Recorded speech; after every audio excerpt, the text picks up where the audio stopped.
꿈이 현실에 된 사람들의 이야기를 마치며 나는 하나님께서 인류에게 주신 아름다운 선물 중에 하나가 꿈이라고 생각한다. 우리 모두는 본래 꿈꾸는 자였다. 어린 시절 우리의 마음속은 온통 꿈으로 가득 찼었고 그로 인해 하루하루 설레고 가슴 벅찼다. 하지만 어느 날인가부터 우리는 꿈 대신 현실을 바라보기 시작했고 그때부터 삶은 팍팍하고 힘겨운 것이 돼버렸다. 이제 우리는 어린 시절의 순수함을 회복해야 한다. 현실을 보는 대신 꿈을 보고 현실을 믿는 대신 꿈을 믿고 현실에 얽매여 사는 대신 꿈을 추구하며 살아야 한다. 지난 16년 동안 불가능한 조건을 딛고 큰 꿈을 이룬 사람들을 2천여 명 넘게 조사하면서 내린 결론은 그들은 다르다는 것이다. 평범한 사람들과 비교할 때 생각하는 것, 말하는 것, 행동하는 것이 판이하게 다르다는 것이다. 한마디로 그들은 유년 시절의 순수함을 회복한 사람들이었다. 희망적인 사실은 내가 조사한 2천여 명이 대부분 처음부터 그렇지는 않았다는 것이다. 아니 그들 중 많은 사람이 가난했고 능력이 없었고 대인관계에 서툴렀고 열등감에 시달렸다. 비참한 실패의 연속을 견디다 못해 삶을 버릴 시도까지 했던 사람들도 적지 않았다. 다만 그들에게는 아이처럼 꿈을 믿는 능력이 있었다. 포기해야 할 때 오히려 전진하는 위대한 어리석음이 있었다. 그들은 1101명의 투자자로부터 1101번의 거절을 받으면서도 꿈에 취한 행복한 얼굴로 1102번째 투자자를 찾으러 가는 KFC 창업자 커넬 샌더스 같은 사람들이었다. 나는 그들의 이야기에 깊은 감동을 받았고 그들의 사고방식을 하나의 공식으로 정리했다. 바로 RM VD 공식이다. 꿈꾸는 다락방이 세상에 나온 지 벌써 1년 8개월가량 되었다. 이 책은 그 자체로 작은 기적이 되었다. 1년에만 무려 4만 5천여 권의 신간이 쏟아져 나오고 우리나라 자기 개발서 중 대략 한 권 정도가 종합 베스트 초상위권에 진입하는 현실에서 그러니까 한 권의 자기 개발서가 종합 베스트셀러가 될 확률이 약 4만 5천 분의 1인 대한민국에서 출간된 지 9개월 만에 느닷없이 종합 베스트셀러 초상위권에 진입했기 때문이다. 한 대형 인터넷 서점에서는 종합 베스트셀러 1위에 올랐다. 또 일본, 중국, 싱가포르 등의 저작권이 수출되었는가 하면 아직도 종합 베스트셀러 상위권 자리를 지키면서 꿈다방 마니아를 양산해가고 있다. 많은 독자들이 꿈꾸는 다락방을 세 글자로 줄여 꿈다방이라고 부른다. 도대체 어떻게 이런 일이 벌어질 수 있었을까? 나는 굳이 답을 말하고 싶지 않다. RMVD 공식의 힘을 아는 사람이라면 누구나 그 이유를 쉽게 짐작할 수 있으리라고 생각하기 때문이다. 지금보다 몇 배 나은 인생을 살고 있는 나 자신을 마음의 눈으로 바라보거나 어떤 일을 하기 전에 그 일을 성공적으로 마치는 자기 자신을 생생하게 그려보거나 무엇인가를 얻고자 할 때 그것을 이미 가진 자신의 모습을 꿈꿔보는 것은 인간이라면 누구나 가지고 있는 선천적인 능력이다. 다만 세파에 시달리면서 유년 시절의 순수한 믿음, 즉 비록 내가 지금은 어리지만 어른이 되면 대통령도 될 수 있고 세계적인 과학자도 될 수 있고 우리나라에서 가장 유명한 사람도 될 수 있다는 그런 가슴 두근거리는 꿈을 잃어버린 것뿐이다.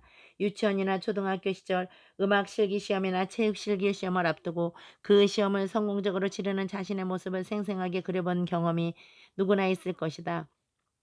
교육학자들의 말에 따르면 이 경우 잠재력이 발휘돼서 평소보다 몇 배 뛰어난 실력이 나온다고 한다. 단지 마음으로 생생하게 꿈꾸는 것만으로 자신의 능력을 몇 배나 높일 수 있다는 것이다. 이게 음악이나 체육실기 시험에만 통하는 것일까? 아니다. 인생의 거의 모든 면에 동일하게 적용된다. 여성이 매일 매 순간 갈수록 예뻐지는 자신의 모습을 생생하게 그리면 온몸의 세포들이 그 마음에 반응해서 외모를 실제보다 몇 배 돋보이게 만들어준다.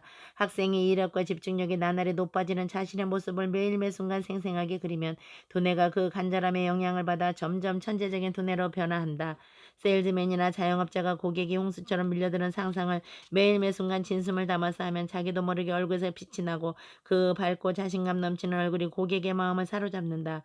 지금은 감히 꿈꾸기조차 두려운 삶이라도 이미 선물로 받았다고 믿고 온 마음을 다해 간절하게 꿈꾸면 언젠가 그 삶을 살 수 있는 기회가 기적처럼 주어진다. 그런데 안타깝게도 많은 사람들이 나이를 먹을수록 꿈꾸는 법을 잊어버린다.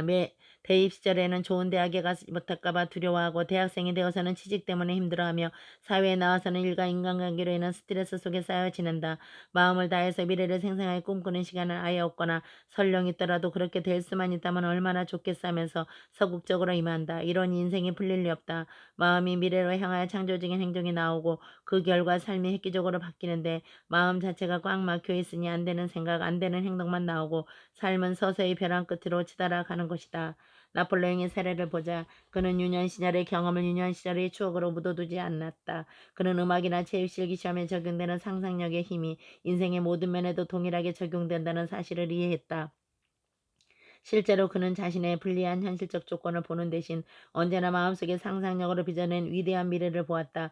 비록 그리 좋지 않은 성적으로 사관학교를 졸업했지만 그는 수석 졸업생들을 제치고 프랑스의 가장 유명한 장군이 된 자신의 모습을 그릴 줄 알았다. 또 프랑스 식민지 출신이었음에도 불구하고 프랑스의 황제가 된 자신의 모습을 그릴 줄 알았고, 반역죄 혐의를 받고 감옥에 갇혔을 때조차 위대한 용욱이 되어서 감옥문을 나서는 자신의 모습을 그릴 줄 알았다. 그러나 후일 그가 자신의 꿈대로 프랑스의 황제가 되었을 때 그는 전과 달리 자기 자신의 믿음보다는 권력을 의지하기 시작했고, 그때부터 서서히 몰락했다.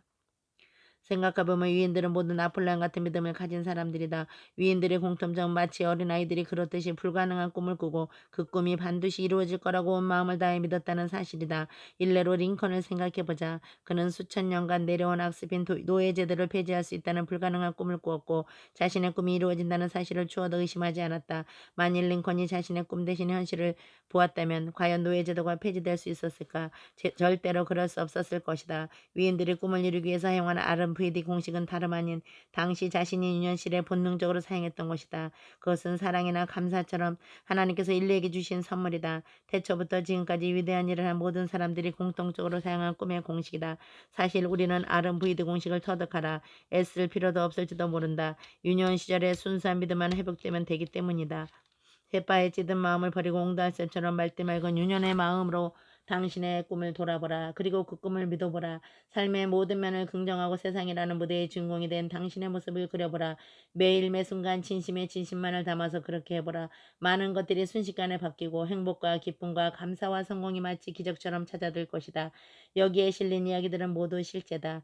나는 언젠가 지금 이 글을 읽고 있는 당신의 이야기를 내 책에 싣고 싶다. 나는 언제나 언제까지나 당신의 꿈을 응원한다. 그리고 당신을 기다린다. 꿈꾸는 다락방을 읽어주신 모든 독자님께 감사드리며 2008년 겨울 어느 날에